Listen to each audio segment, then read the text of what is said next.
Hi, everyone, and welcome to week 11 of Introduction to Logic. This week, we're going to be introducing predicate logic and natural deduction, including four new rules of inference.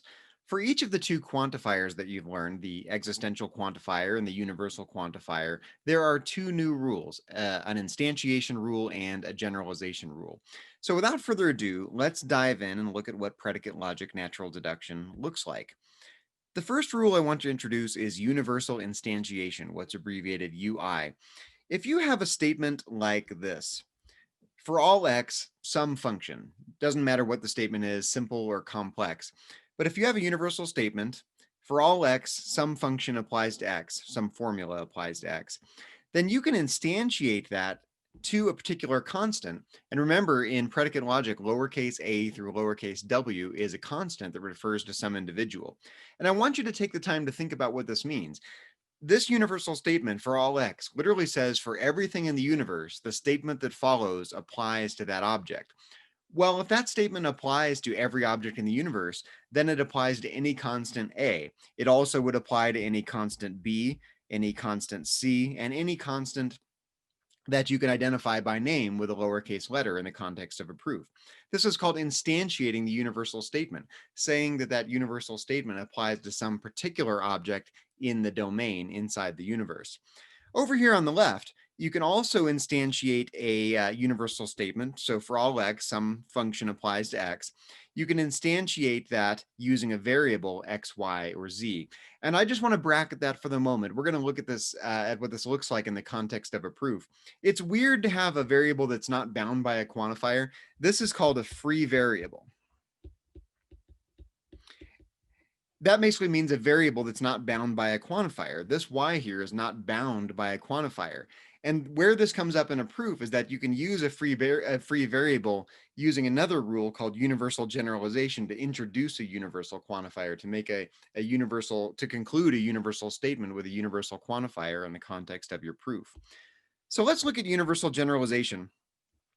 If you have a statement like this, some some formula with a free variable. Here I've used the variable y, but it could be an x, y, or a z. Some formula with a free variable. You can then introduce a universal quantifier in front of it, like so. For all x, then f of x. And we'll see what this looks like in the context of a proof. This is a little strange. This is what allows you to conclude a general statement, a universal statement from something that you have elsewhere in the proof. And we'll get some examples of what this looks like. What's not allowed is this. If you have a statement that's only true of a particular item in the universe, a particular object, here, some formula being applied to the object A, you can't then conclude a universal statement from that. Just because something is true of a particular item A doesn't mean that it's true of every object in the universe. So this is an invalid use of universal generalization and something that's not allowed. But this one right here, if you have a statement with a free variable, you can then introduce a universal quantifier in front of it and say that formula is true of every object in the universe. That is called universal generalization, abbreviated UG. Okay, let's talk about existential quantifiers. Remember that the existential quantifier means that the formula that follows is true of a particular object or objects, at least one object inside the universe, inside the domain. So if you have a statement like this, there exists some x such that some formula is true about that x, you can instantiate and give that object a name. In other words, you can drop the quantifier and instantiate that formula with a new letter. Now, the key here, I put this over on the right, and the textbook spends some time talking about this. This instantial letter, the constant that you use to instantiate existential instantiation, must be a new constant that does not appear in any previous line, including the conclusion line. And the idea is this.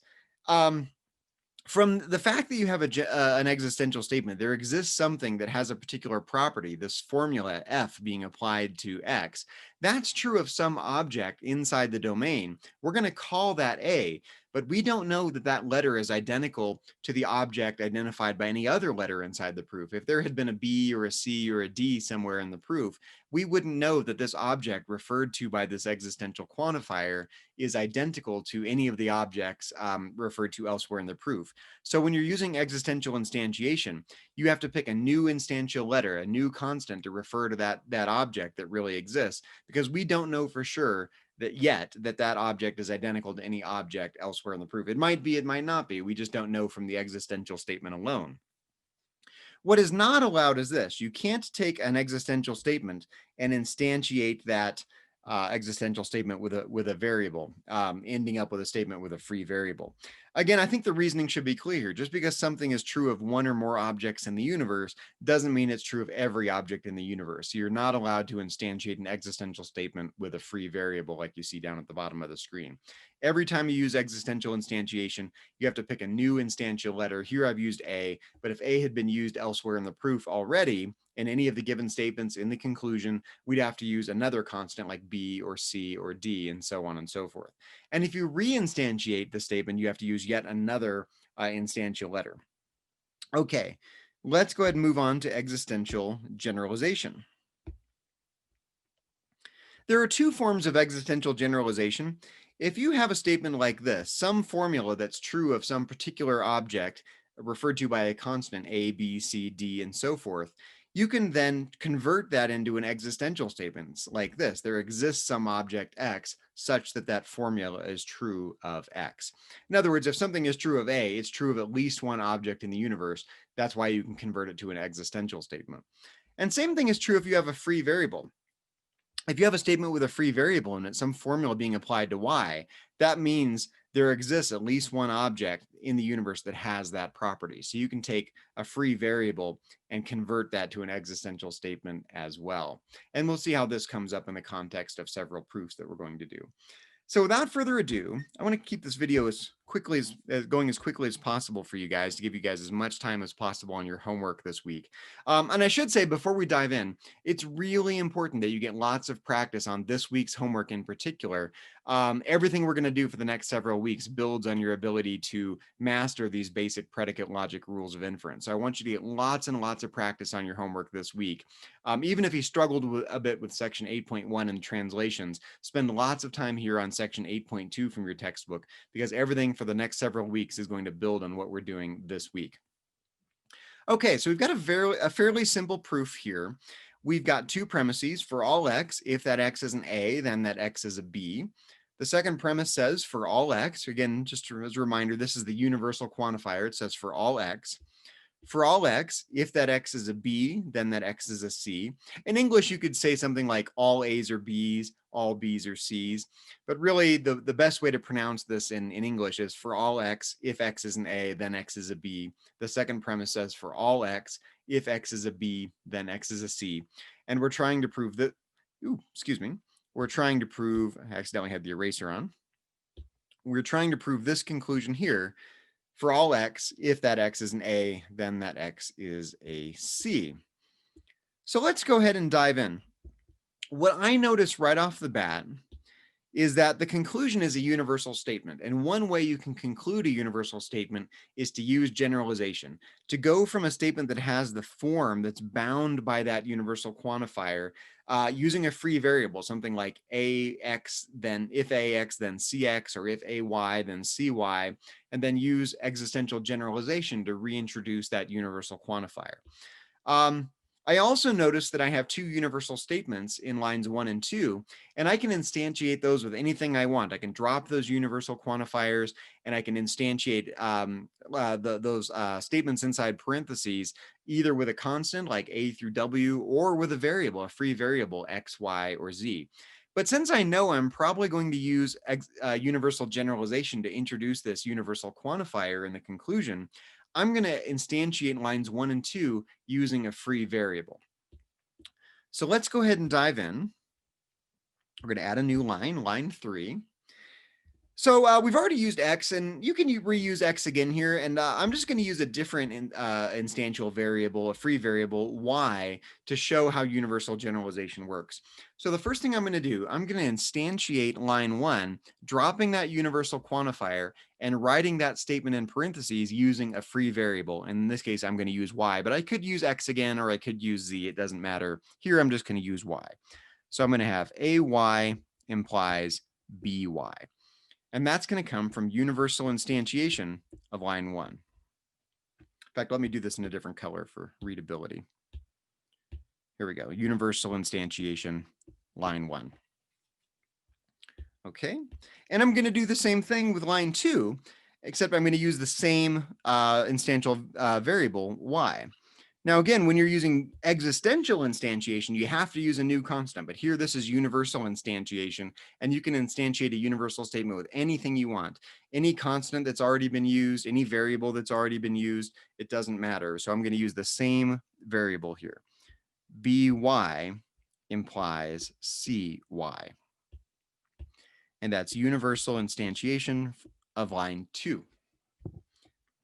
Right, and I think this makes sense. I hope you guys see this, that line 1 says for all x, this statement that follows in parentheses is true of every object in the universe. So it doesn't matter what you instantiate it with. That formula, that conditional will be true of every object in the universe, referred to by any variable or any constant. That's why you can instantiate it with any letter you want. So what I'm looking for now, I'm going really slowly on this first example so you can see what I'm doing. I'm trying to build a formula that has the form of what you see inside the parentheses of the conclusion.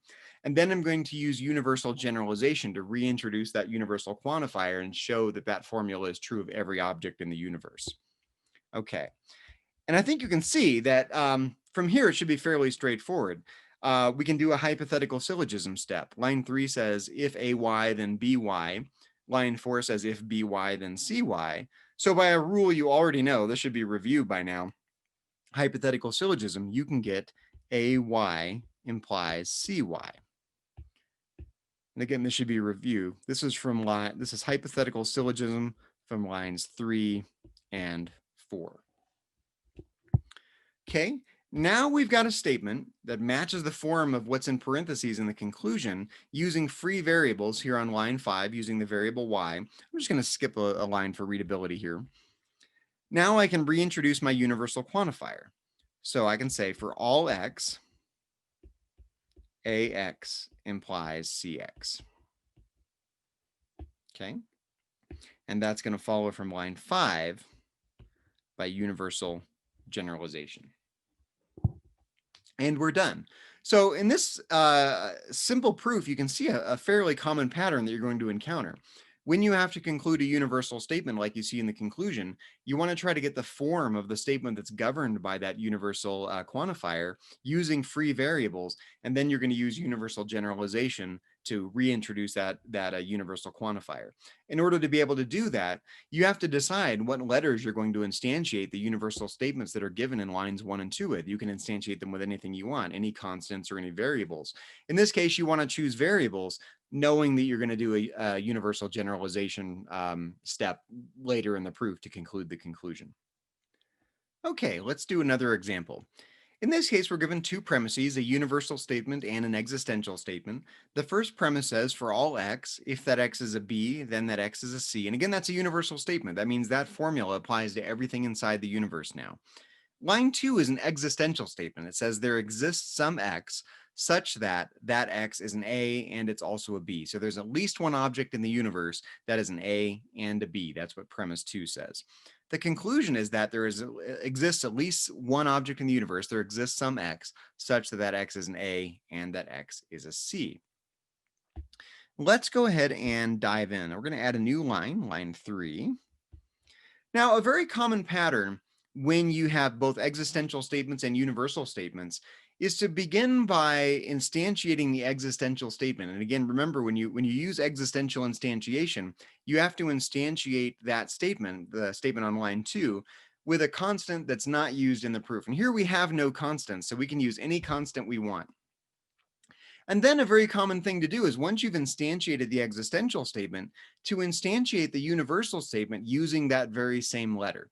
And that's what we're going to do here. And notice that the conclusion is an existential statement. So once we know that the form of what's inside parentheses, in other words, once we have at least one object that's an A and a C, we can use existential generalization to show that that claim, something is true of A and something is true of C, is true of at least one object in the universe. And that's what the existential statement says.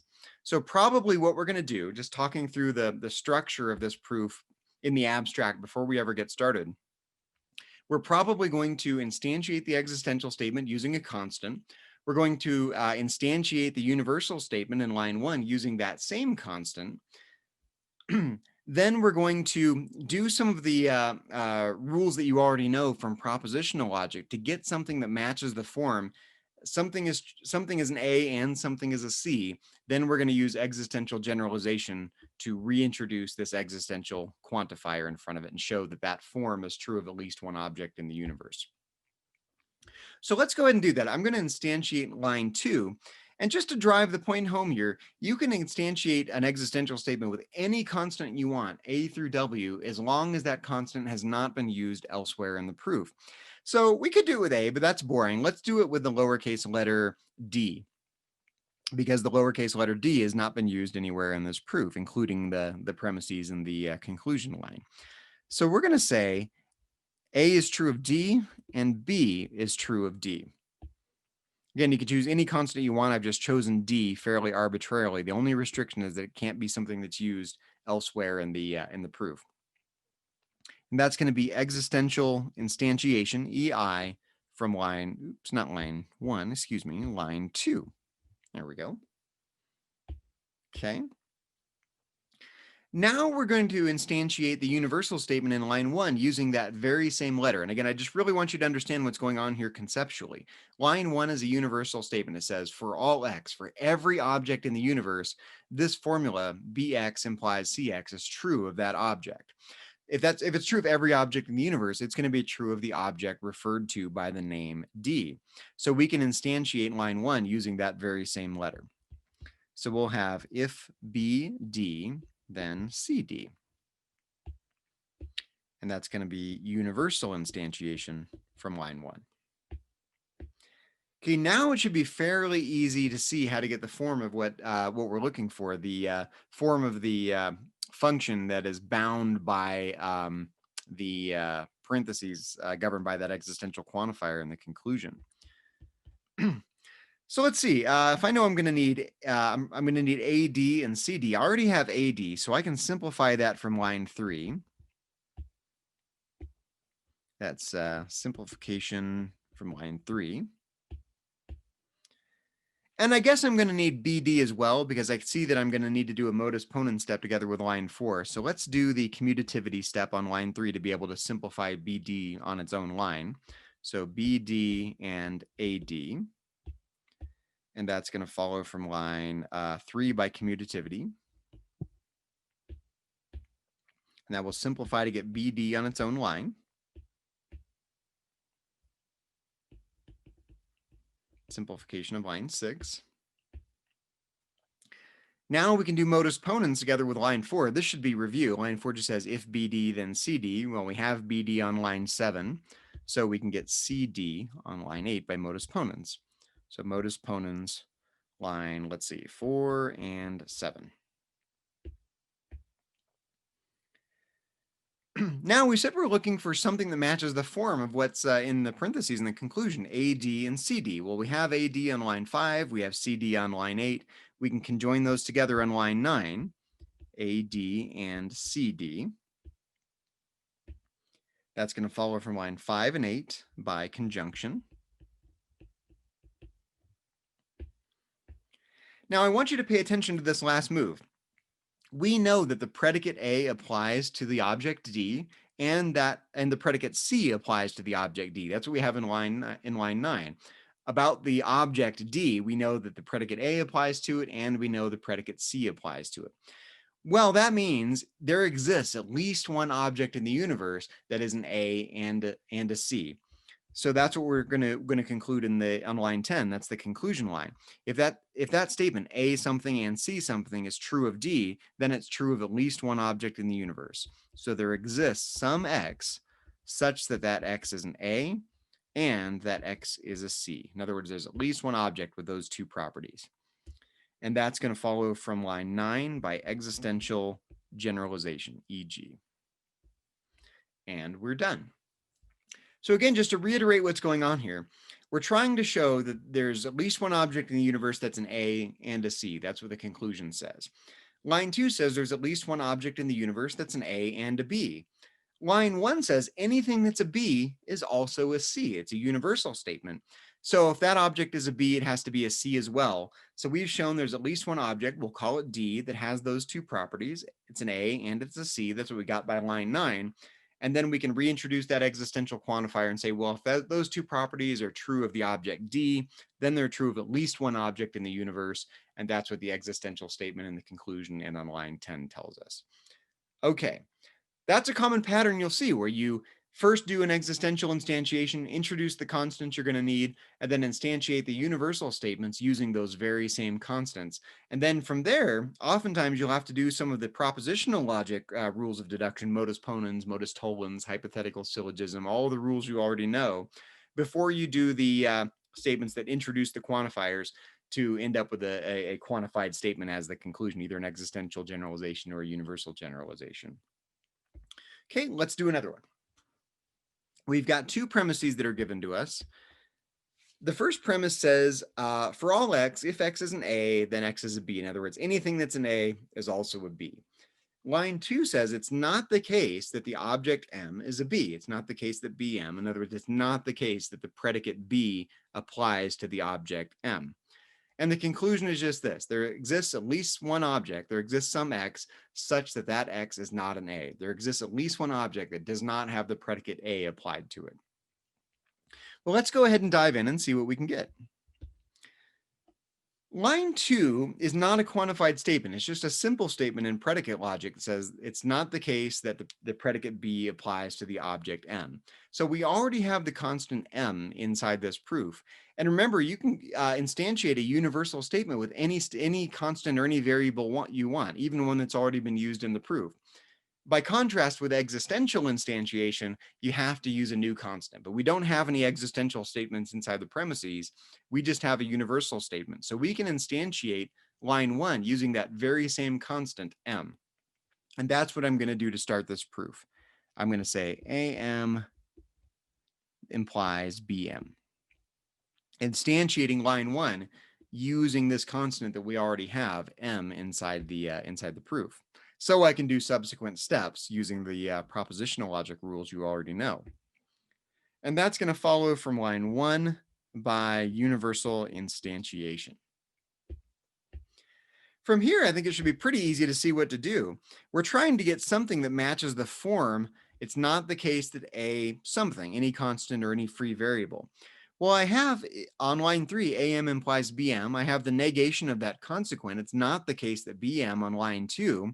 So I can do a modus tollens step. This should be review by now. Hopefully you don't have to keep explaining modus tollens to you guys by now. You can conclude from lines 2 and 3, it's not the case that AM.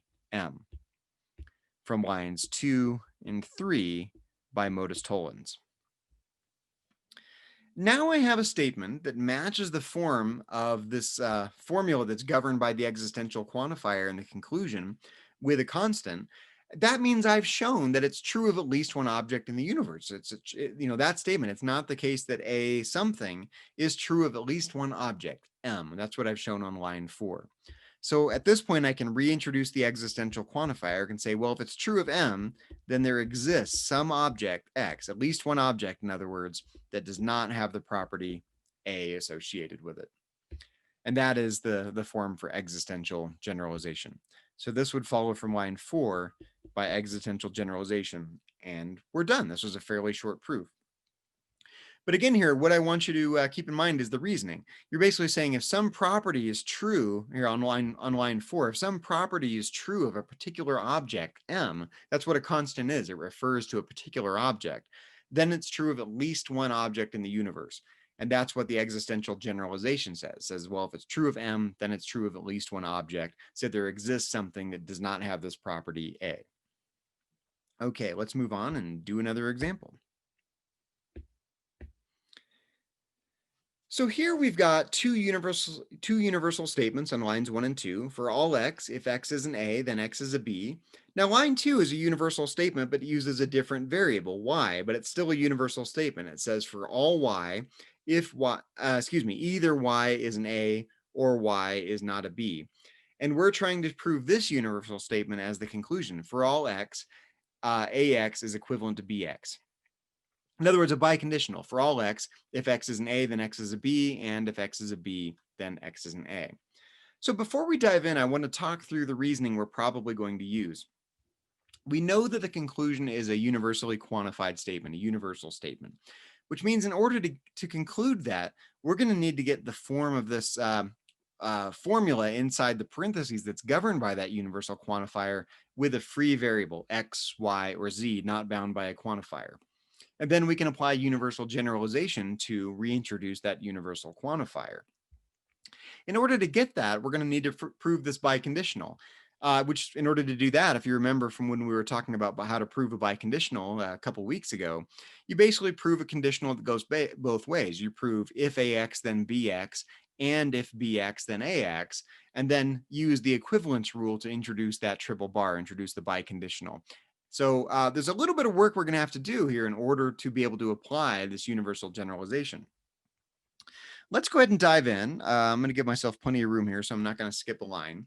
And remember, in lines 1 and 2, you've got universally quantified statements. So you can instantiate those with anything you want, any constant or any variable. Here, I'm choosing a variable because I know that I'm going to have to do universal generalization later in order to be able to prove the conclusion. And you can't generalize from a constant to a variable. You can generalize, you do a universal generalization from a free variable to a universally quantified variable. So I've got to choose a variable, X, Y, or Z. I'm just going to choose X here. So I'm going to instantiate line 1 using a variable, and I could choose any variable here. It doesn't matter, X, Y, or Z. I'm just choosing X here completely arbitrarily. So AX implies BX. And that's going to follow from line 1 by universal instantiation. Then I'm going to do the same thing with line 2, instantiating that using the very same instantial variable. And even though the letter Y appears in line 2, I can instantiate that universal statement with any constant or any variable I want. Here I'm choosing the same variable I've already used, X, so I can do some propositional logic rules and build something that matches the form of what's governed by the universal quantifier in the conclusion. So line 2 says for all Y, AY, or not by. So I'm going to instantiate that form using the letter X, AX, or not BX. That's going to follow from line 2 by universal instantiation.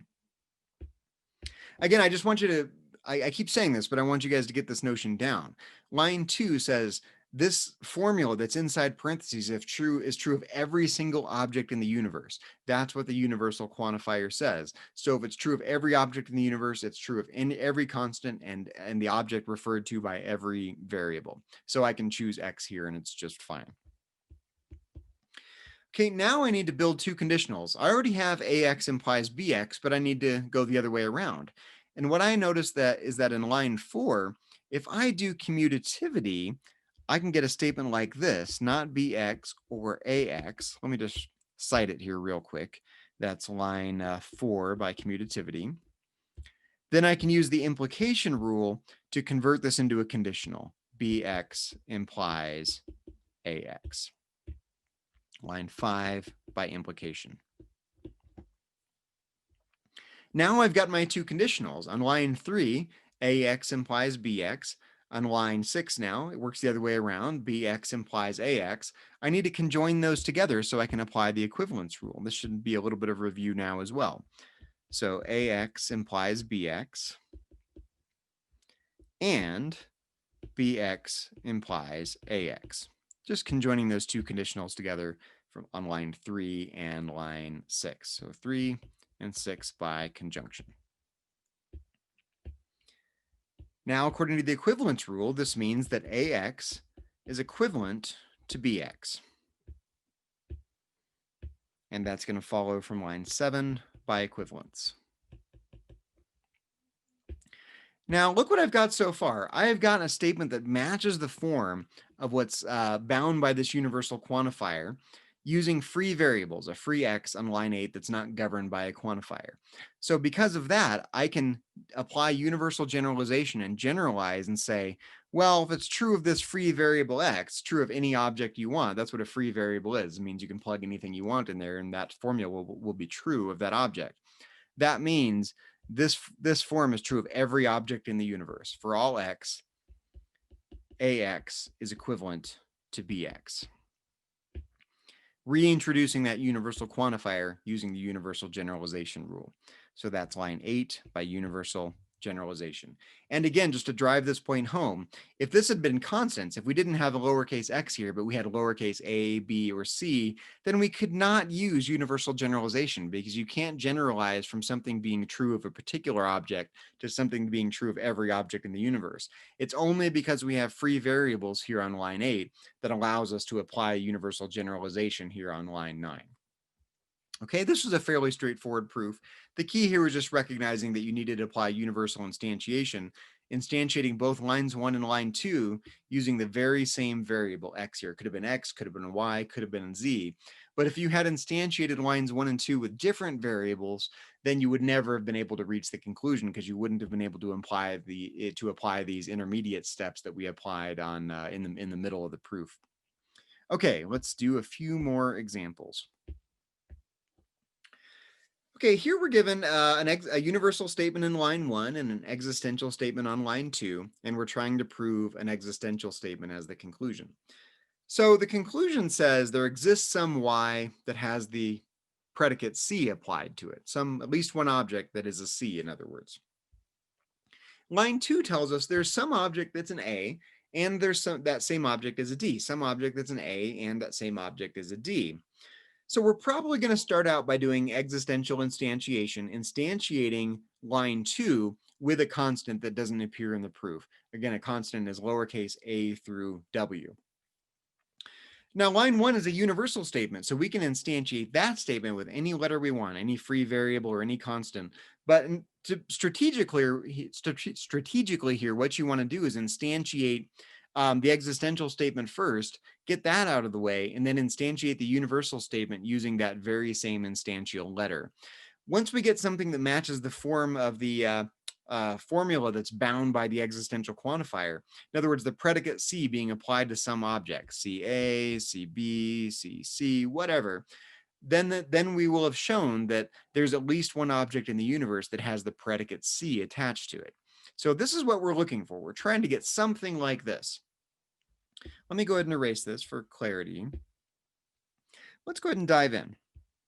We said that the first thing we're probably going to do is instantiate the existential statement on line 2 using a new constant. Now I can use any constant I want. If there had been a lowercase a or a lowercase b already in the proof, I would have to use a new instantial letter. This is a very important part of applying existential instantiation correctly. But here we don't have any constants at all, so I can choose any constant I want. I'm just going to arbitrarily pick one. Let's use the lowercase m. So we're going to instantiate line 2 using a lowercase m. Means am and dm. And if m had already been used somewhere in the proof, I would have to use a new letter, but here we don't have any constants at all, so I can pick any constant I want. Okay, this is line 2 by existential instantiation. Now I'm going to do the same thing, instantiating the universal statement in line 1 using that very same letter. Now, again, this is the difference between existential instantiation and universal instantiation. When you're instantiating an existential statement, you're saying the formula that follows that's governed by the existential quantifier is true of at least one object in the universe, but you don't know that that object is identical to any object that's already referred to in the proof. This is why you have to instantiate an existential statement using a new constant. But a universal statement, by contrast, says that the formula that follows that's governed by the by the universal quantifier is true of every object in the universe, even the ones that already appear in the proof. So because of that, I can instantiate the universal statement on line 1 using the very same letter m. So I'm going to get if am or bm, then cm, instantiating line 1, dropping the quantifier and replacing the x's with a constant all the way through. And here I'm applying it to the same constant m, so I can do some subsequent steps. If I had chosen a different letter, then I wouldn't be able to apply any of the propositional logic rules that I'm going to need in order to be able to eventually reach something that matches the form of the conclusion. So this is line 1 by universal instantiation. Okay, remember, I'm trying to get something a statement that matches the form of what's governed by the existential quantifier in the conclusion. What we're trying to get here then is CM on its own line. So from here, I need to apply a bunch of propositional logic rules that you already know, trying to get CM on its own line. And if I can do that, then I can do existential generalization and say, well, if that predicate C applies to M, then that predicate C applies to at least one object in the universe, and that's what the conclusion tells us. Okay. I think what I'm going to need to do here, if I simplify line 3 and get AM on its own line, so simplification line 3, then I can do an addition step to add BM onto that. Remember, when you're doing addition, you can add anything you want onto a statement using a wedge. So I'm going to have AM or BM, choosing to add BM onto AM using the wedge. So I have the antecedent of that conditional in line 4. So this is the addition onto line 5. Now that I have the antecedent of that conditional in line 4, I can do your old friend modus ponens and get CM on its own line. So this would be line 4 and line 6 by modus ponens. Now look what I've got so far. I've basically shown now that the predicate C applies to this object M. And because I've shown that it applies to some particular object M, I've shown that there's at least one object, call it Y, that the predicate C applies to. That's what an existential statement says. It says there's at least one object, let's call it Y, and that predicate C applies to that object. One or more objects. That's what an existential statement is. It says there's at least one object that the form that follows applies to. The predicate C applies to that at least one object. So this is going to be an existential generalization, e.g., from line 7, and we're done. Okay, let's move on. So here we're given two premises. Again, we have an existential statement and a universal statement.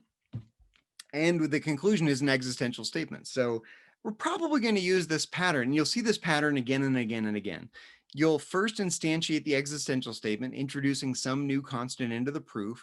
You'll instantiate the universal statements using that very same instantial constant.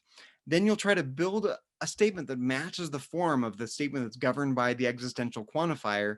And the very last step, you'll apply the existential generalization rule to reintroduce the existential quantifier and get the conclusion statement. I think this will be pretty straightforward as well. So in line 2, we've got an existential statement. There exists some object that's an A, but it's not a C. That object X is an A, but that X is not a C. So we're going to instantiate that using a new letter. And again, you can choose any letter you want as long as that constant has not been used previously in the proof. I'm going to choose the lowercase constant E. So if it's true of at least one object, then let's call that object E. AE and not CE. And that's going to follow from line 2 by existential instantiation. Okay. Now what I want to do, I want to instantiate that universal statement on line 1 using that very same instantial constant. So that means if AE, replacing the x's with that constant E and dropping the universal quantifier, then E is a B or E is a C. That's going to follow from line 1 by universal instantiation. Now I'm trying to get some statement that matches the form of what's governed by this existential quantifier in the conclusion. In other words, I'm trying now to get BE on its own line. And if I can get that, then I can just apply existential generalization and we'll be done. So what I see that I can do simplification to get AE on its own line from line 3. So line 3 by simplification. And I'm probably going to need this, the negation of CE as well. So I'm going to go ahead and do commutativity and then simplify to get not CE on its own line. So first we'll do the commutativity step, not CE and AE. Line 3 by commutativity. And now I'm going to simplify to get not CE on its own line. Simplification from line 6. Okay, so line 4 tells us that if we have AE, then we can get this statement BE or CE. And we have AE on its own line, so we can do modus ponens now to get BE or CE on its own line. Line 4 and 5 by modus ponens. Now it's looking like we're going to do a disjunctive syllogism step here, but I needed CE to be on the left side of that disjunction on line 8 to be able to do a disjunctive syllogism step according to the definition of disjunctive syllogism that's given in your textbook. So let's do commutativity on line 8 to get CE on the left side of that disjunction. Okay, line 8 by commutativity. But line 7 says CE is false. That means we know BE has to be true. That should be review for you guys. This would be from line 7 and line 9 by disjunctive syllogism, DS. So this is a really good example of how predicate logic is not a replacement for propositional logic, but predicate logic is more like a superset. It encompasses everything that predicate logic can do, but gives you a lot more power to deal with these quantified statements.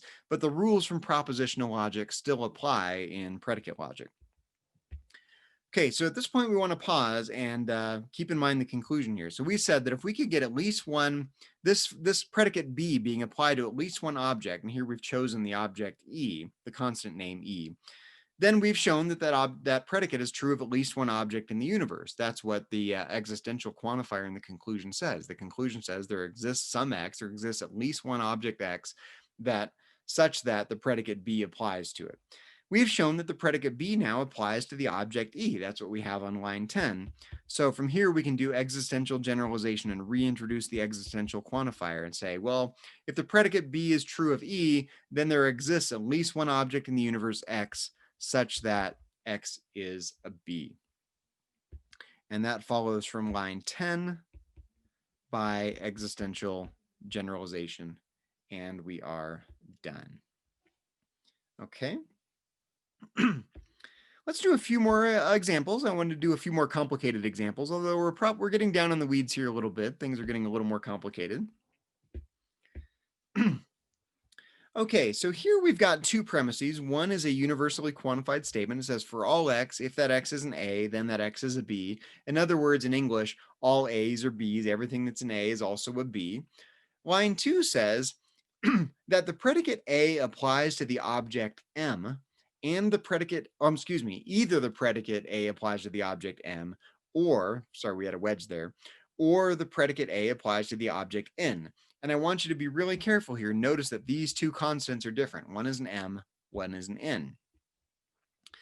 Now with an existential statement, with a universally quantified statement like you have in line 1, a universally quantified statement says that form, if A then B, applies to every object in the universe. It applies to M, it applies to N, it applies to every other constant. So you can instantiate line 1 as many times as you want using as many constants or as many variables as you want.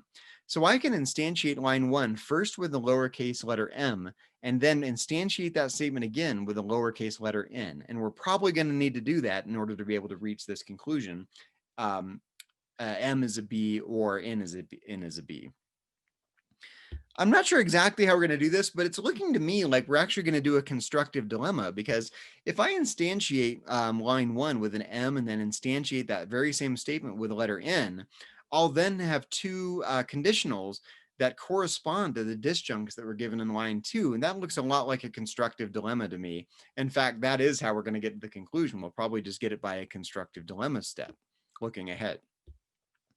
So let's go ahead and dive in. We said that we can instantiate line 1 as many times as we want using any constants or variables that we want. Here, because we already have M and we already have N inside the proof, I can instantiate line 1 using both of those letters.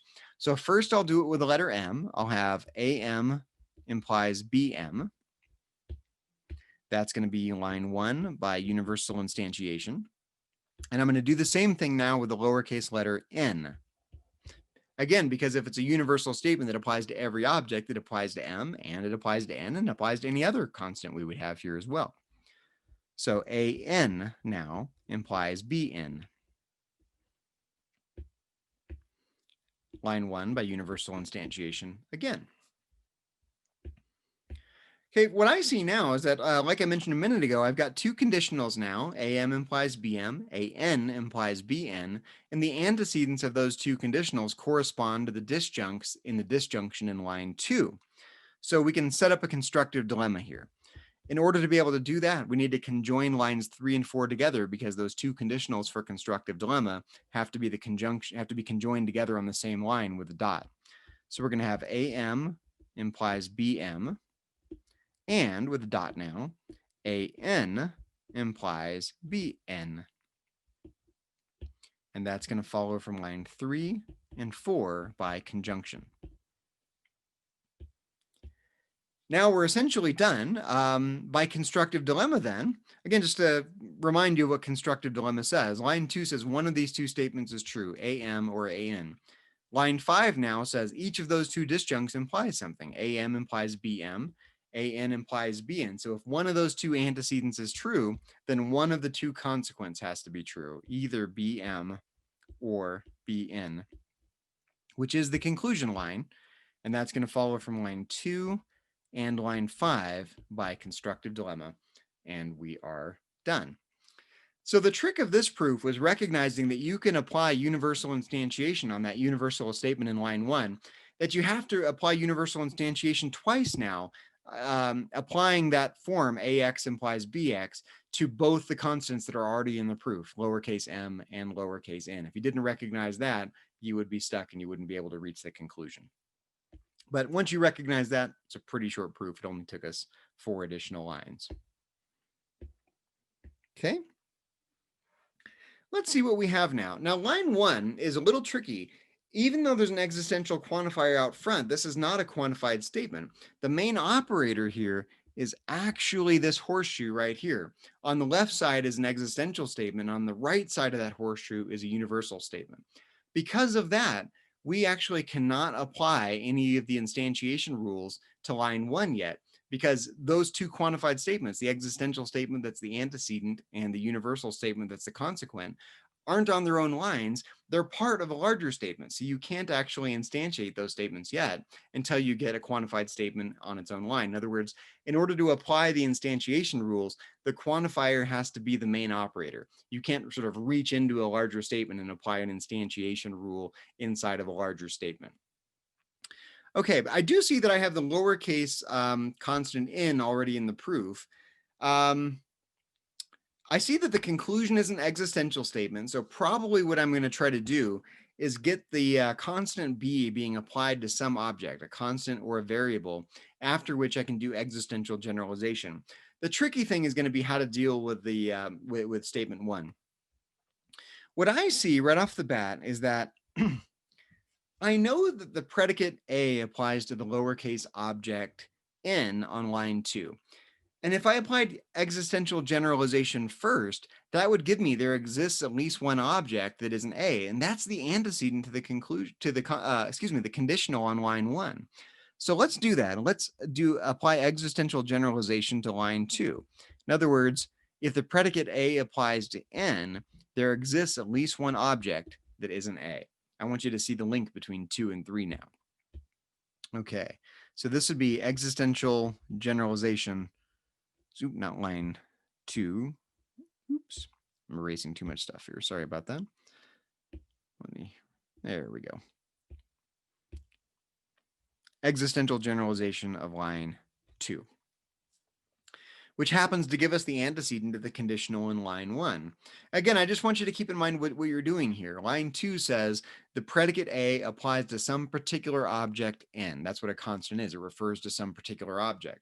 Well, if there's some object that the predicate A applies to, that means there exists at least one object in the universe that the predicate A applies to, and that's what the existential statement says on line 3 says. There exists some X such that the predicate A applies to that object X.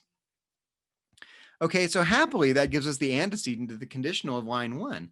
And I want you to see that you can do modus ponens here. Line 1 says, if there exists something that's an A, then everything following the horseshoe follows. Just a conditional, if the left side, then the right side.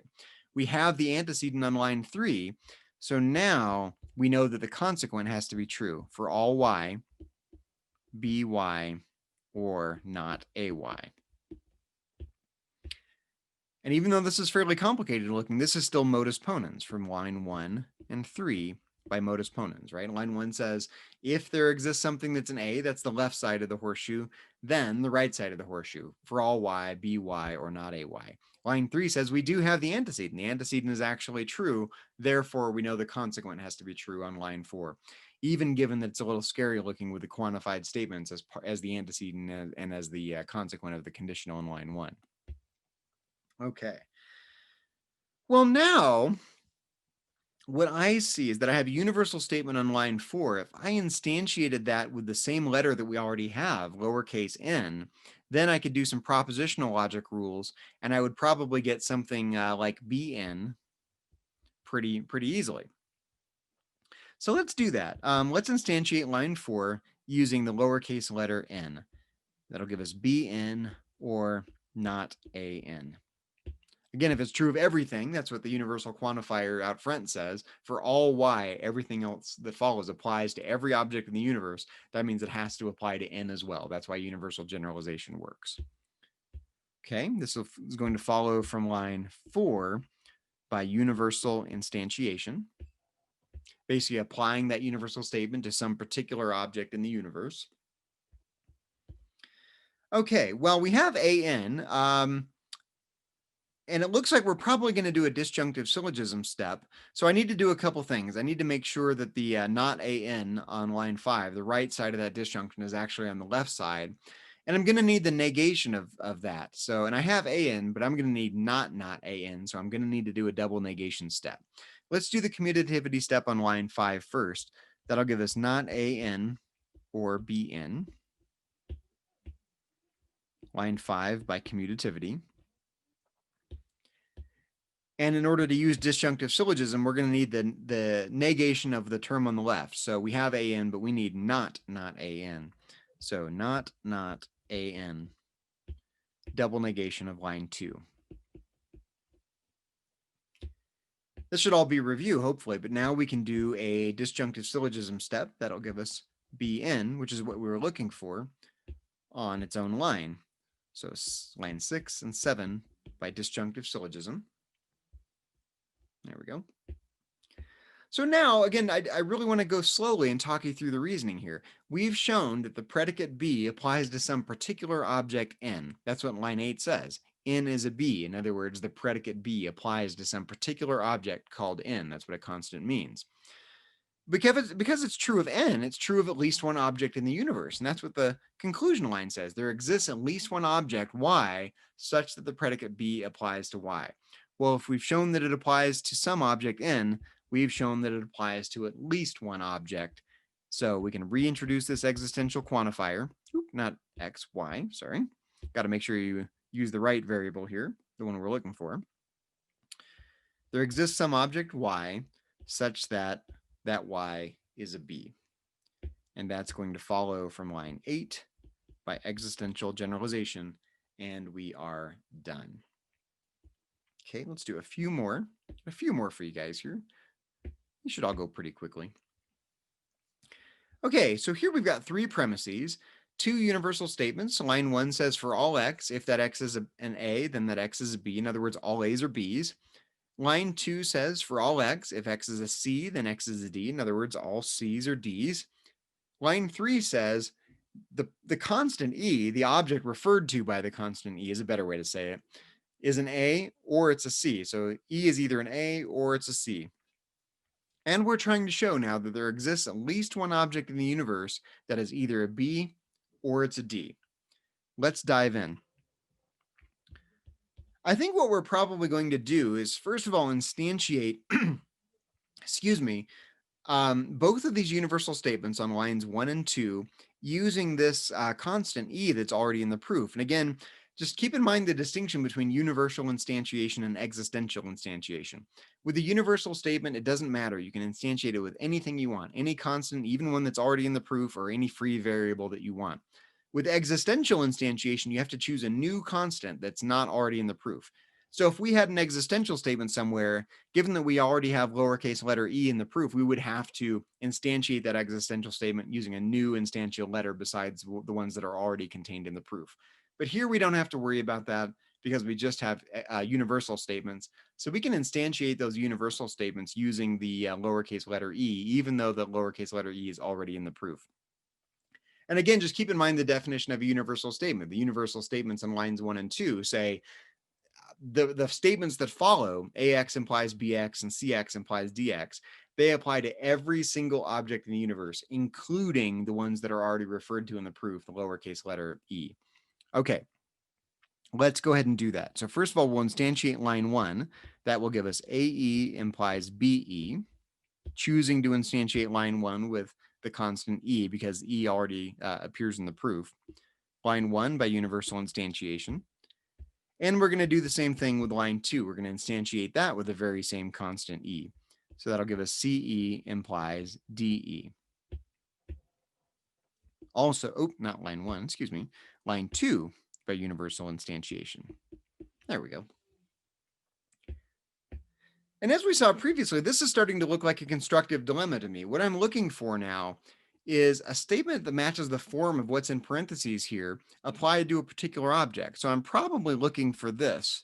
I'm looking for BE or DE. If I can get that, then I can apply existential generalization and show that that form is true of at least one object in the universe, X. That's what the existential statement says in the conclusion. So it's looking like a constructive dilemma to me. I have AE or CE. Each of those two terms implies something. That's what lines 4 and 5 tell us.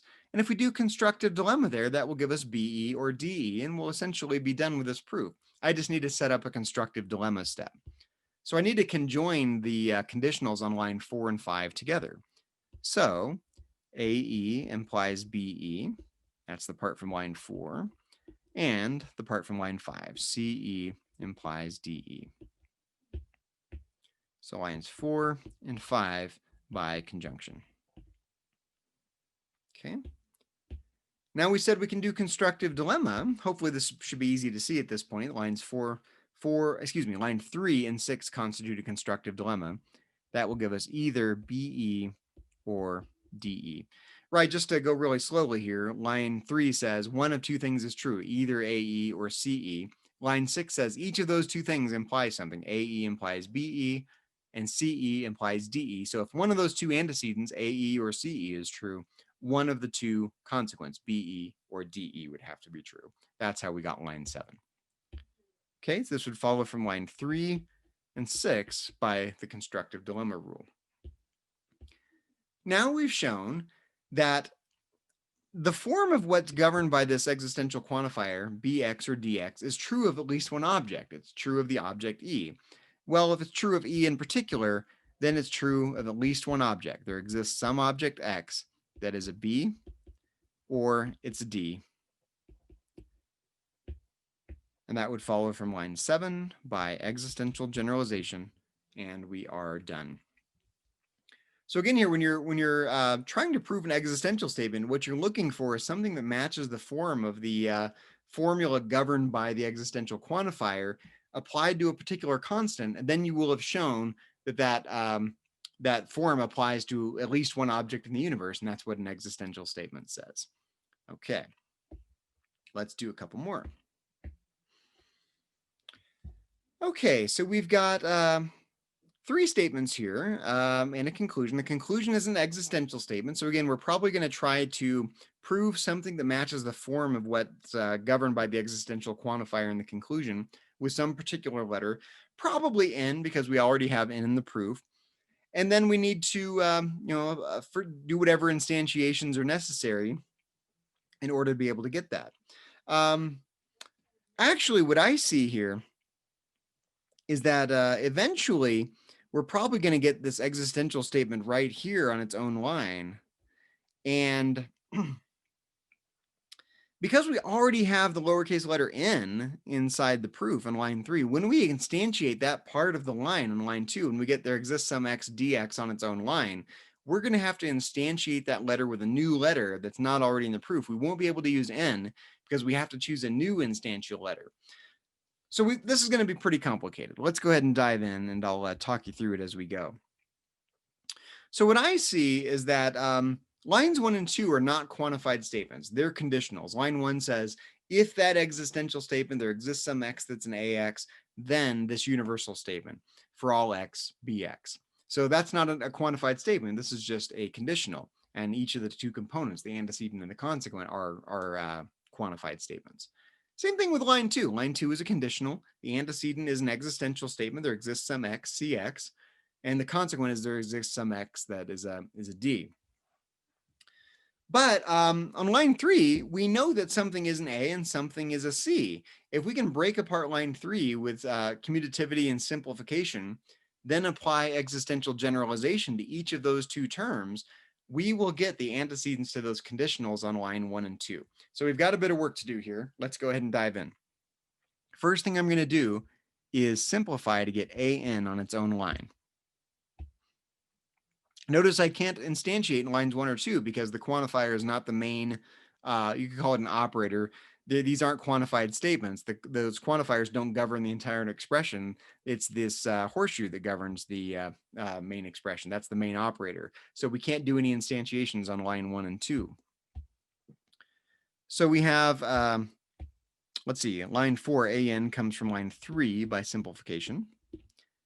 We need to apply commutativity, so Cn is on the left now. So Cn and An.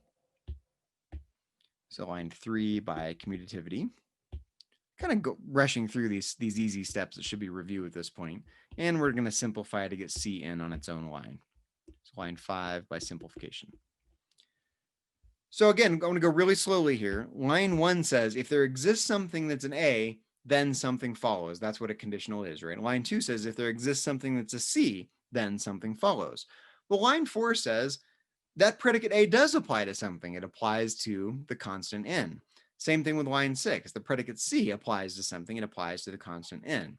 But in order to be able to do modus ponens, we have to do existential generalization to get these existential statements that are the antecedents to the conditionals in lines 1 and 2. So in line 7, I'm going to apply existential generalization to line 4. If the predicate A applies to n, then there exists at least one thing that the predicate A applies to. So there exists some x such that that x is an A. That's what existential generalization is. If it's true of some particular object, it's true of at least one object. Okay, so this would be line 4 by existential generalization. And we're going to do the same thing on line 6. If there exists at least one thing that's a C, in other words, the predicate C applies to the constant n, then there exists some x such that that x is a C. Okay, this would be line 6 by existential generalization. Now we have the antecedents to those two conditionals on line 1 and 2, so we can do a couple of modus ponens steps here. From line 1 and line 7, that will give us for all x, this is a universal quantifier now, for all x, bx. In other words, everything is a b. Okay, that would follow from line 1 and line 7 by modus ponens. And we're going to do the same thing with line 2 and line 8, another modus ponens step. There exists some x dx. From line 2 and line 8 by modus ponens. Okay, so now we have to be careful, and I didn't see this when I looked at this proof at a glance when I first started, but now I see it. I see that we're trying to get something that's a B that's also a D. We have an existential statement on line 10. Something is a D, but here we have to be careful. We're going to instantiate that, but we don't know that that thing that's a D is identical to the object N that's already in the proof. This is why when you're instantiating an existential statement, you have to choose a new constant that's not already in the proof, because you can't take for granted that that object that exists is identical to any other object that's already referred to in the proof. So I have to choose a new letter. So on line 11, I'm going to instantiate line 10, but I'm going to choose a new instantial constant. I cannot choose n because n already appears in the proof. Let's choose, how about the lowercase letter o, just the next letter that follows. So let's have d O. And that's going to follow from line 10 by existential instantiation. Again here, when you instantiate an existential statement, when you apply existential instantiation, you have to choose a new constant that does not already appear anywhere else in the proof. So N already appeared, I couldn't choose that, I've got to choose O. Now, on line, we need to change color there, but I'm not hitting the right button. There we go. On line 12, line 9 tells us that everything is a B. In other words, that predicate B applies to every object in the universe. Well, if it applies to every object in the universe, it also applies to the object referred to by the constant O that we just introduced. So I can instantiate line 9 using the lowercase constant O that I already that I just introduced a moment ago. So we'll have B O. And that's going to follow from line 9 by universal instantiation. So this is a great example of the contrast between universal instantiation and existential instantiation. When you instantiate an existential statement, you have to choose a new constant that does not appear anywhere else in the proof. But when you instantiate a universal statement, that's what a universal statement means. It applies to every object in the universe, including the ones that already appear in the proof. So that's why I can instantiate the universal statement on line 9 using the letter O that appears on the line above. Okay, a little more to do here. Let's move over here, line 13. We're trying to get something that matches this form, bx and dx, but with some particular constant. Well, we have that on line 11 and 12. We know that the object O that we just introduced is a B and it's also a D. We just need to conjoin those together using conjunction. So line 13 will be BO and DO from line 11 and 12 by conjunction. Okay. Now we've shown that that form, bx and dx, is true of at least one object. It's true of the object O. Well, if it's true of O, it's true of at least one object in the universe. So we can do an existential generalization to say this. There exists some object X such that that X is a B and that X is a D.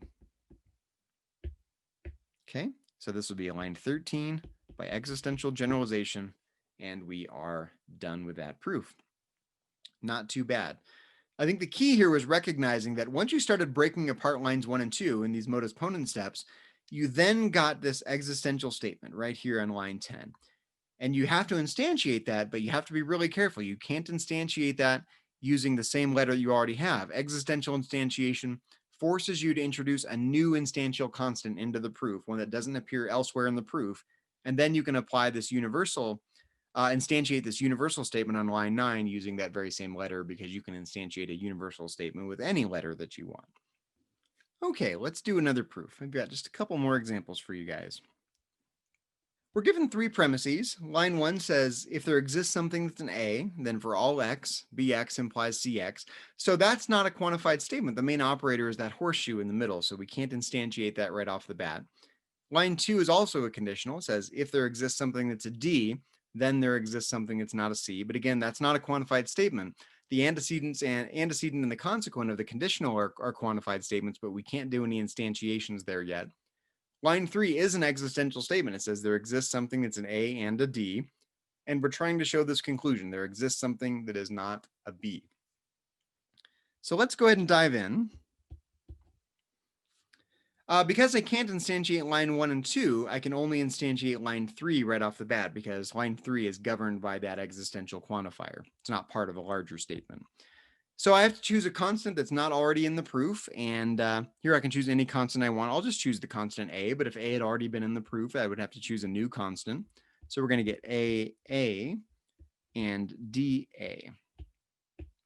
Line 3 by existential instantiation. Okay, now notice the antecedents to the conditionals in line 1 and 2 are existential statements. Says if there exists something that's an A, then something follows. And line 2 says if there exists something that's a D, then something follows from that. Well, we know something is an A and something is a D. That's what line 4 tells us. We just need to do, first of all, we need to simplify those two terms out to get them on their own line. Then we're going to need to apply a couple of existential generalization steps to be able to do modus ponens with the conditionals that were given in line 1 and 2. So let's do that. Line 5, AA.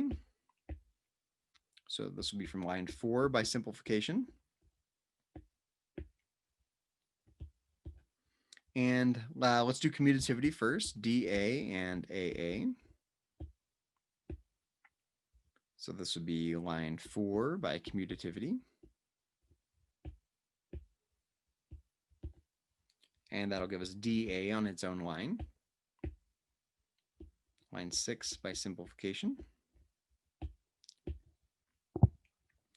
Now we can do a couple of existential generalization steps, and that will give us the antecedents to the conditionals on line 1 and 2. So I'll first do an existential generalization from line 5. If A is an A, now the lowercase constant is an A, then there exists some X such that X, oops, didn't mean to add a parenthesis there, excuse me. Then there exists something that's an A. That's going to follow from line 5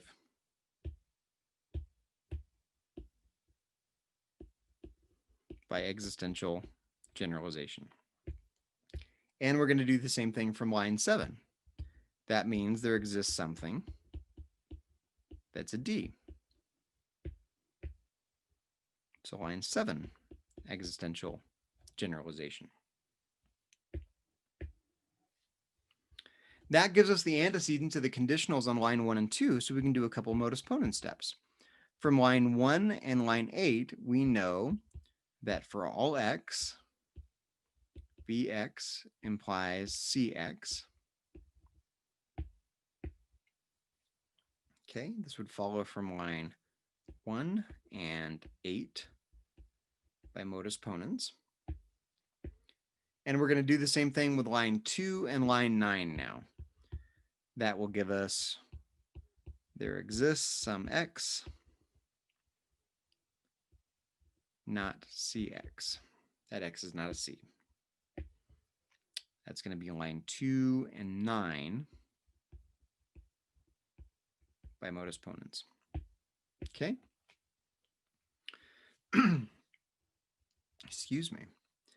Now we're trying to show that something is not a B. We have a new existential statement on line 11, so let's instantiate that. But here, again, I've said this a few times now, but we already have the lowercase letter A inside the proof, right?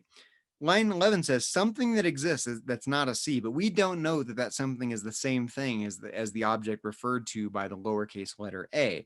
So we have to choose a new instantial letter, some letter A through W that does not already exist in the proof. We've already used A, so let's use B. So we're going to instantiate line 11. That'll give us not C, B. There's our new constant that does not already appear in the proof. Okay, this will be line 11 by existential instantiation. Every time you instantiate an existential statement, you have to choose a new constant that does not appear in the proof already.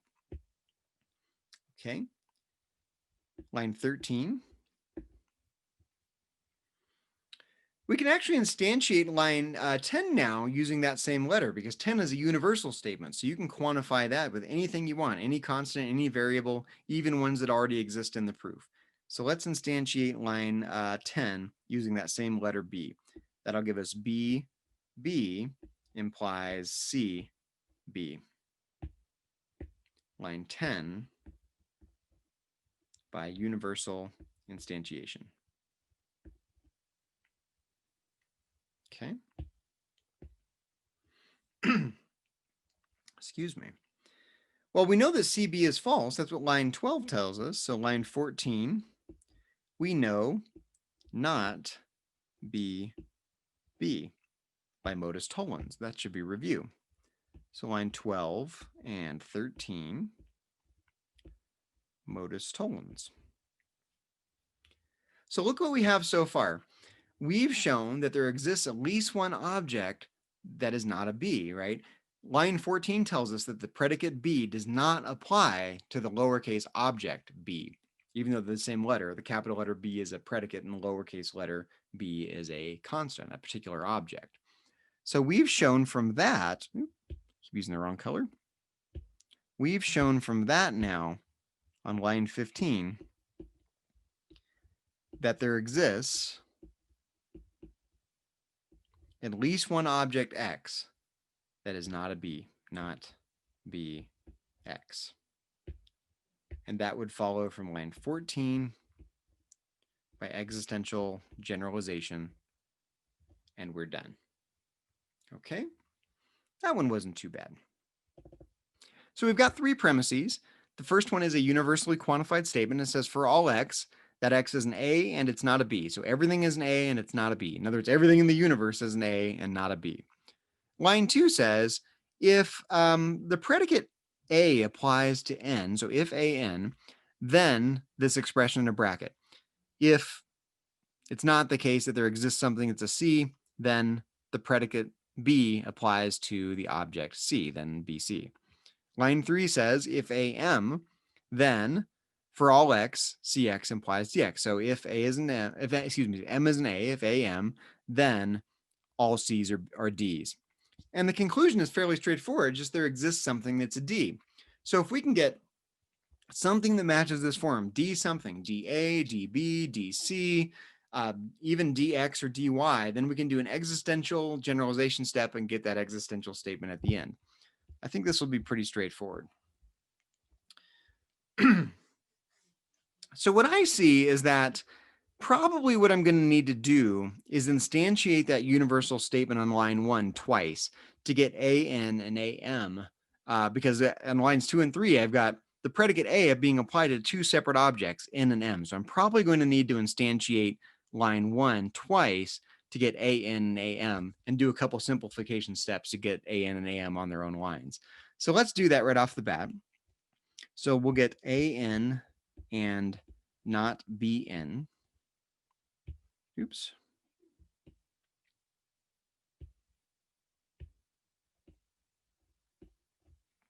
Okay. That's going to follow from line 1 by universal instantiation. And we're going to do the same thing with the lowercase letter m now. am and not bm. That's going to follow from line 1 also by universal instantiation. I'm going to simplify to get each of those two terms, an and am, on their own line. So line 6, an. That'll be line 4 from simplification. And am. See how easy it is to lose track of which constant you're referring to now. So be really careful as you go through these homework exercises. Watch out for that you're not conflating constants. Okay, this would be line 5 by simplification. Well, that gives us the antecedents to the conditionals in lines 2 and 3. So let's do a couple of easy modus ponens steps now. So from line 2 and line 6, that'll give us if it's not the case that there exists something that's a C, then BC. Okay, that's going to follow from line 2 and line 6 by the easiest rule of all, modus ponens. And let's do the same thing now with line 3 and line 7. That'll give us for all x, Cx, oops, forgot a parenthesis there, Cx implies dx. There we go. Let's see, that's 3 and 7 by modus ponens. Okay, from here, I notice that what would be really especially helpful is that if I could get the negation of BC, because then I could do modus tollens, I'd get the negation of the antecedent of this conditional in line 8. It's not the case that it's not the case that there exists something that's a C. Those two negations would cancel each other out by double negation, and I'd have an existential statement, something that is a C, and line 9 tells us that anything is a C is also a D. So how can I get the negation of BC? Well, if I instantiate line 1 again, I've already instantiated it twice. On line 4, I instantiated it with the letter N. On line 5, I instantiated it with the letter M. But if I instantiate it with the letter C now, one more time, then I could do commutativity, get not BC on the left side of that conjunction, simplify, and get not BC on its own line. So this is a little tricky to see, but let me go ahead and do it, and I'll talk you through it one more time. So I'm going to instantiate line 1 with the lowercase letter c now, AC and not BC. Okay, line 1 by universal instantiation. Even though I've already instantiated that twice already, you can instantiate as many times as you need to, as long as, and actually there are no restrictions. You can instantiate with any letter you want, any constant or any variable, because it's a universal statement. So we needed not BC on its own, so I need to do commutativity here, which gets a little tedious at a certain point, having to keep doing these commutativity steps, but that's how the rules are defined in your textbook. So line 10 by commutativity. That's going to give me not BC on its own line. Let's see, that'll be line 11 by simplification.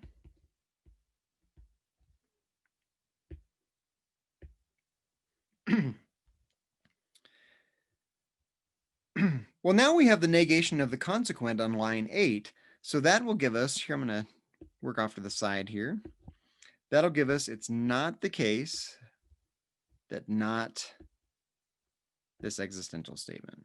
There exists some x